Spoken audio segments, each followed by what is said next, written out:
Hey guys, welcome back to my channel. Good morning. সকালবেলা একটু cloudy weather ছিল, এখন আবার রোদ। যাই হোক, সকালবেলা ঘুম থেকে উঠে টুইটিকে স্কুল পাঠিয়ে এক্সারসাইজ করে ব্রেকফাস্ট করে রেডি। এখন বানাচ্ছি লাঞ্চ, আর প্রান্তিক যাবে অফিসে। ঘরদোর মোটামুটি ডাস্টিং করা কমপ্লিট, কিছু কিছু জায়গা অবশ্য বাকি আছে। বেড ক্লিন করা হয়ে গেছে। বাইরে এত রোদ হচ্ছে, এবার পর্দাটাকে টেনে দিয়েছি, নাহলে ঘরটা যাবে খুব গরম হয়ে।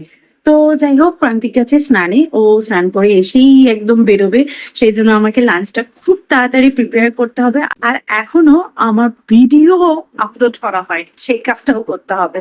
তো সেই জন্য আমি একটু তাড়াহুড়োতে রয়েছি। আর আজকের লাঞ্চের মেনুতে আমি বানাচ্ছি মুগ চাল লাউ দিয়ে ঢ্যাঁড়স আলু ভাজা, আর তার সাথে করেছি চিকেন। তো চিকেন হওয়া মানে রাতের অনেকটা টাইম সেভ হয়ে যাওয়া।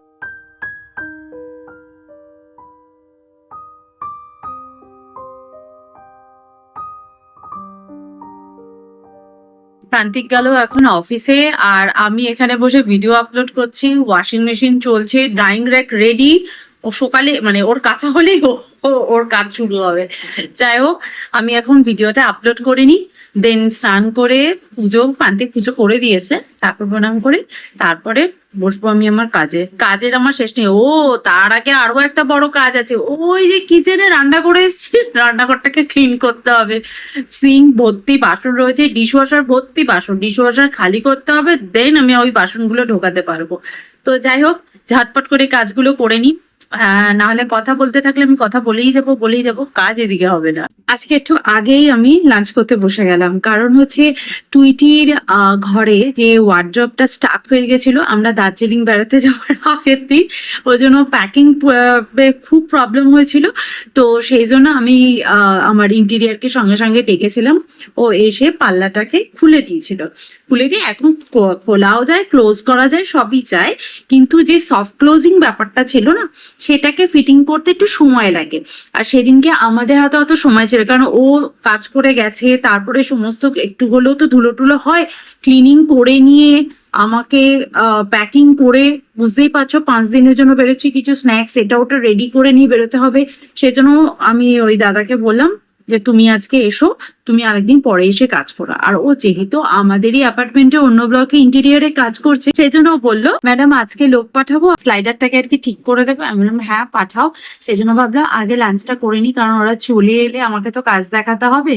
তো লাঞ্চটা করতে তখন অনেক দেরি হয়ে যাবে, আবার টুইটিকে আনতেও হবে, সেজন্য ভাবলাম তাড়াতাড়ি লাঞ্চ করে নি। আর আজকের লাঞ্চে রয়েছে, বসে পড়েছি, এখানে ভাত, এখানে ঢ্যাঁড়স আলু ভাজা, এখানে মুগের ডাল লাউ দিয়ে, আর এখানে রয়েছে চিকেন।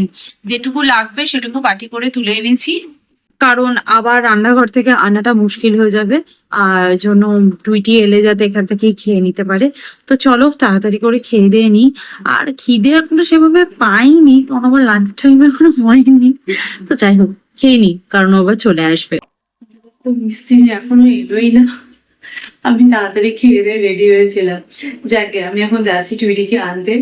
একবার আমার ইন্ডিয়াকে ফোন করে জানিয়ে দিই যে এমনি এই টাইমে বাড়িতে নেই, আবার বেকার চলে আসবে, আবার তো ওই বিল্ডিং এ ফেরত যেতে হবে, আবার আসবে, টাইম ওয়েস্ট না। তো ওকে বলেই দেবো যে পরে 1/2 ঘন্টা পরে আসতে।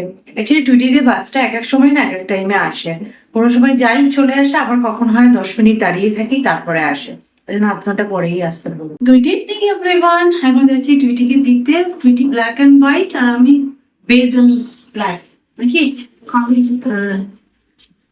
ভালো আছেন বাবা? চলো যাই, টুইটিকে দিয়ে আসি। এখন তো অন্যান্য বৃষ্টি পড়ে, দেখ আগে কোনো বৃষ্টি নেই, এক পক্কা ভালো। তুই ছাতা নিয়েছিস ব্যাগে? চলো যাই। কিন্তু আকাশ দেখে মনে হচ্ছে এক্ষুনি বৃষ্টি নামবে। তুই দেখ, বৃষ্টি নামলো বলে আমি তো সেফটি নিয়ে নিয়েছি, কিন্তু আমার প্যান্টটা ভিজে যাবে, এটাই হয়েছে চাপের। আমি আবার লাইট কালারের প্যান্ট পরলাম, খেলাম আমি তো আরোই।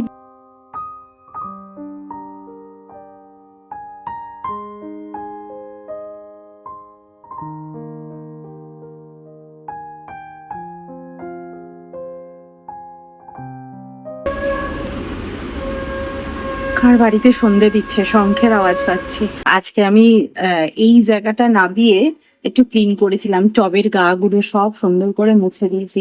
কি ধুলো পড়ে বাবা, কি ধুলো পড়ে, প্রচন্ড ধুলো পড়ে, এত ধুলো হয় যে কি বলবো। আমার জবা গাছে জানো সেদিনকে একটা ফুল ফুটেছিল, আর পায়রাগুলো এসে কেটে ফুলটা মানে জাস্ট ঝুলছে, প্রান্তিক এসে চট করে ফুলটাকে ধরে নিয়েছে, প্রান্তিক বলছে আরেকটু কেটে গেলেই গোড়াটা পড়ে যেত।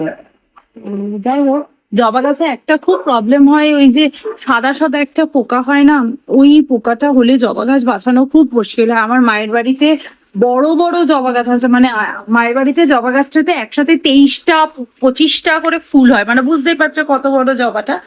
তো ওই জবা গাছে খুব হতো। তো আমি একবার মাকে বলেছিলাম, জাস্ট ইন্টারনেটেই সার্চ করে বলেছিলাম নিম অয়েল স্প্রে করো। মা বললো নিম অয়েল কোথায় পাবো এখন, আমি বললাম যে ওখানে প্রসেসটা লেখা ছিল সাবান জল স্প্রে করতে হবে, দেন নিম অয়েল স্প্রে করতে হবে। তো মাকে বললাম তাহলে একটা কাজ করো, নিম অয়েল না পাও, আমাদের বাড়ির পাশেই একটা বড় নিম গাছ আছে, মা নিম গাছের পাতাগুলো দিয়ে ফুটিয়ে টুটিয়ে জল বের করে ওটা ঠান্ডা করে ওই জলটা স্প্রে করেছিল। আর যে ডালগুলোতে প্রচুর হয়ে গেছিল সেগুলো, সেই ডালগুলো শুধু কেটে দিয়েছিল। গাছটা এখনো সুন্দরভাবে বেঁচে আছে, সুন্দরভাবে ফুল হচ্ছে। মানে গাছের যদি কিছু হয় না আমার খুব খারাপ লাগে, মানে যারা গাছ লাগায় তারা জানে গাছে হয়ে গেল খুব কষ্ট লাগে, খুব কষ্ট লাগে। এই দেখো না, আমার বাড়িতে একটা মানি প্ল্যান্ট এনেছিলাম, তার থেকে তার ব্রাঞ্চেস থেকে অনেক মানি প্ল্যান্ট হয়ে গেছে, কিন্তু যখনই কোনো মানি প্ল্যান্টের পাতা হলুদ হয়ে যায় না আমার মনটা খারাপ হয়ে যায়। আমি জানি আমার তো অনেক মানি প্ল্যান্ট আছে, কিন্তু তাও একটা পাতা কেন, কিন্তু সবকিছুরই একটা আয়ু আছে। গোড়ার দিকে একদম ওপর দিকের পাতা যদি হলুদ হয়ে যায় তাহলে গাছটার কিছু প্রবলেম আছে, যদি গোড়ার থেকে হলুদ হয়ে যায় মানে পাতাটার বয়স হয়েছে তাই সে হলুদ হয়ে গেছে। কিন্তু হলুদ হয়ে গেল তখন না আমার খুব মন খারাপ লাগে যে ইস, গাছের পাতাটা হলুদ হয়ে গেল।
সুইটিকে দিয়ে বাড়ি ফিরেছি।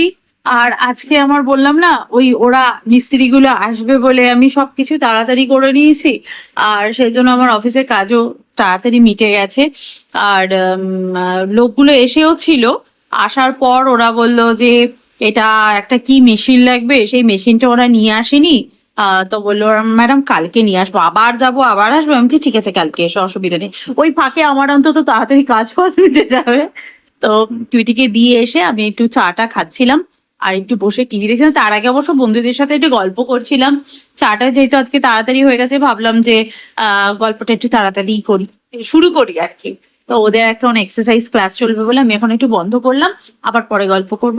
ওদের সাথে গল্প করতে করতেই চাটা খেলাম, গল্প করছিলাম, এই যে হেডফোন লাগানো ছিল কানে। তো যাই হোক, চাটা খাই, তারপর একটু বসে টিভি দেখি। রুটি তো আমার আটা মেখে রেখেছিলাম কালকে, আর চিকেন তো করা আছে, ভাবছি চিকেন দিয়ে রুটি খাবো। আমার না ইচ্ছা করছে না চিকেন দিয়ে রুটি খেতে, নাকি পনির দিয়ে খাবো সেটা বুঝে উঠতে পারছি না। ঠিক আছে, প্রান্তিক আসুক দেখি ও কি বলে তারপর, কারণ দুপুরে আমরা সবাই চিকেন খেয়েছি না। আর চিকেনটা আজকে খুব একটু স্পাইসি হয়েছে, রিচ হয়ে গেছে আর কি। মানে আমি কোনো বেশি তেল ফেল দিইনি, দই ফই দিয়ে একটু অনেকক্ষণ কষে রান্না করেছি, তো একটু রিচ হয়ে গেছে, সেই জন্য রাতে খেতে ইচ্ছা করছে না। সেই জন্য ভাবলাম পনিরটাকে হালকা করে ভেজিটেবল দিয়ে সটে করেও রুটি খাওয়া যায়, তো সেটাই খাবো কিনা। যাই হোক দেখি এখন কি করা যায়, এখন তো বসে বসে একটুখানি টিভি দেখি, আর কি করবো।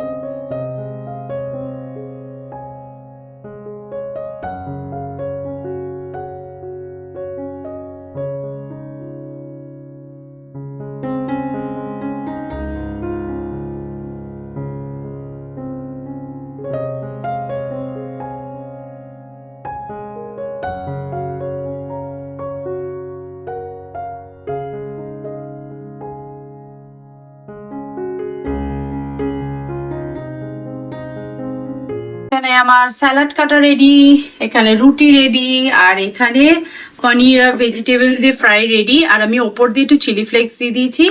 একদম রেডি হয়ে গেছে, চলো ডিনার রেডি।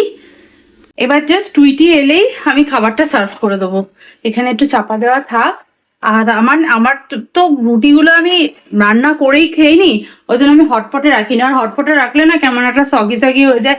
ও অনেক আমি ওই কিচেন টাওয়াল দিয়েও আগে রেখেছি, এ করেছি আমি। আরও সব সত্যি কথা বলতে ওই যখন ওই হটপটটা ইউজ করবো আবার তাকে ওয়াশ করতে হবে। থাক, আমরা রুটি করি আর সঙ্গে সঙ্গে খেয়ে নিই। এখন টুইটিকে আনতে গেল প্রান্তিক বললো আমি গিয়ে নিয়ে আসছি, তুমি ডিনারটা রেডি করো। তো চলো আমি একটু বসে থাকি ফ্যানের তলায়। বাবা এইটুকু রান্না করতে গিয়ে ঘেমে স্নান হয়ে গেল। হচ্ছে আজকে আমাদের ডিনার। পরীক্ষা আবার? কি পরীক্ষা? এমনি মানে এমনি পরীক্ষা? অলিম্পিয়াডের মতো কি পরীক্ষা নিচ্ছে কে আর। আহারে বেচারা পরীক্ষা দিয়ে দিয়ে শুকিয়ে গেল, কি কষ্ট তোর, তাই না? বাবা বলে রসগোল্লা নাই? ওই দেখো ছাড়া প্রত্যেকদিন খেতে বসার আগে রসগোল্লা করবে, দেখেছি? এই তো রসগোল্লা, এটাকে কোল পাকিয়ে দাও এরকম করে, দিয়ে একটু রস দিচ্ছি, রসের জলে চুবিয়ে নাও, হয়ে যাবে। আমার ফ্ল্যাটের এই সামনের বিল্ডিংটাতে আর কি, আমি যখন এই ফ্ল্যাটে মুভ করেছিলাম তখন দেখেছিলাম যে এই ফ্যামিলিটাও মুভ করছে, মানে গোছগাছ করছে। ফ্ল্যাটটা রং হচ্ছিল আমি যখন মুভ করেছি, তারপর দেখলাম গোছগাছ করে একটা ফ্যামিলি এলো। তখন বুঝলাম যে ফ্যামিলি ফার্নিচার বা ইন্টেরিয়ার দেখে বুঝলাম যে এরা রেন্টেই এসেছে। কারণ ঘরটার দেওয়ালে আগে না অনেক আঁকিবুকি আঁকা থাকতো। তো বুঝলাম যে কোনো বাচ্চা হয়তো ছিল, এখন চলে গিয়ে অন্য একটা ফ্যামিলি এলো। আমি 2 দিন ধরে দেখছি ওদের ঘরে আবার গোছগাছ শুরু হয়ে গেছে, মানে 1 বছর হয়ে গেছে, হয়তো চাকরির জন্য এখান থেকে চলে যাচ্ছে, আবার চলে গিয়ে নতুন একটা কোনো ফ্যামিলি আসবে। সেই এদেরকে দেখে আমার সেই পুরোনো কথা মনে পড়ে গেল, যে প্যাকিং করে জিনিসপত্র গুছিয়ে একটা বাড়ি থেকে আরেকটা বাড়ি যাও। এটা হচ্ছে আমার 9 নম্বর বাড়ি, মানে আমি এতবার মুভ করেছি, এতবার। ইউএস কানাডা তো মুভ করেছি, ইন্ডিয়া থেকে বারবার, সেটা তো ছেড়েই দিলাম। এবারই ও বাড়ি করে বিয়ের পর থেকে আমি 9 নম্বর বাড়িতে, এই বাড়িতে মুভ করেছি। সেই জন্য ওদের দেখে ভাবছি যে ওদের কতটা পরিশ্রম হচ্ছে।